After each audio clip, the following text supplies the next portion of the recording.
আসসালামু আলাইকুম। আজকে আমি আপনাদের কাছে শেয়ার করব তেলাপিয়া মাছ ভুনা রেসিপি। আমাদের কম বেশি সবারই এই মাছ পছন্দ। আমি আজকে এই মাছ আদা রসুন বাটা ছাড়া রান্না করব, আপনাদেরকে দেখাবো। আমি এখানে 9 টুকরা মাছ নিছি, খুব ভালো করে লবণ দিয়ে ধুয়ে নিয়েছি। এরপরে আমি মাছটা ভাজার জন্য এখানে দিব হলুদ গুঁড়ো পরিমাণ মতো,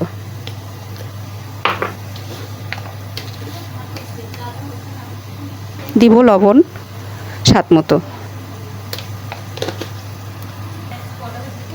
এরপরে আমি শুকনা মরিচের গুঁড়া দিব পরিমাণ মতো।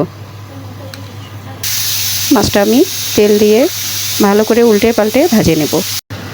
মাছটা আমার ভাজে নেওয়া হয়েছে।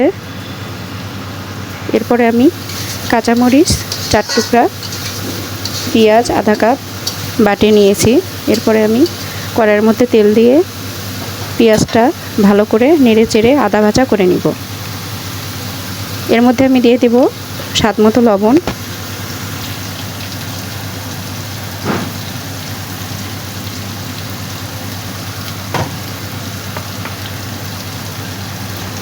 শুকনা মরিচের গুঁড়া দিব পরিমাণ মতো, ঝাল লবণ সেই রকম দিয়ে নেবেন।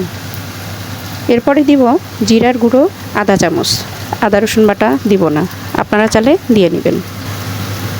সামান্য পরিমাণ পানি দিয়ে ভালো করে নেড়ে চেড়ে পেঁয়াজটা আমি কষিয়ে নিব। পেঁয়াজের ওপরে তেল উঠে এসছে। এরপরে আমি এর মধ্যে দিয়ে দেব ভাজা মাছটা আমি দিয়ে দিলাম। এরপরে 2-3 মিনিট মাছটা ভালো করে আমি কষিয়ে নিব।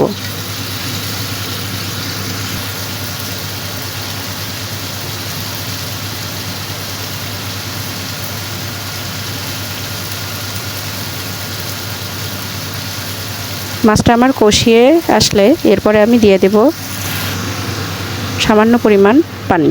আপনারা চাইলে খুব বেশি ঝোল খাইলে দিয়ে দিতে পারেন, কম খাইলে কমও দিতে পারেন, না খাইলে দিবেন না। দেখুন আমি কতটুকু পানি দিয়েছি।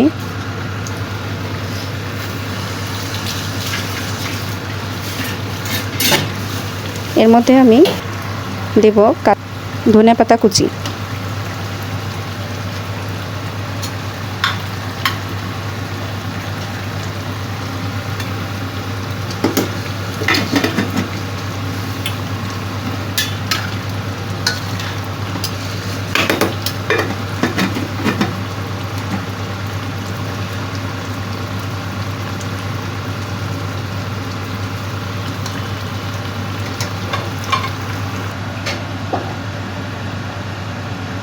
দেখুন আমার মাছটা রেডি হয়েছে, কতটা সুন্দর লাগছে।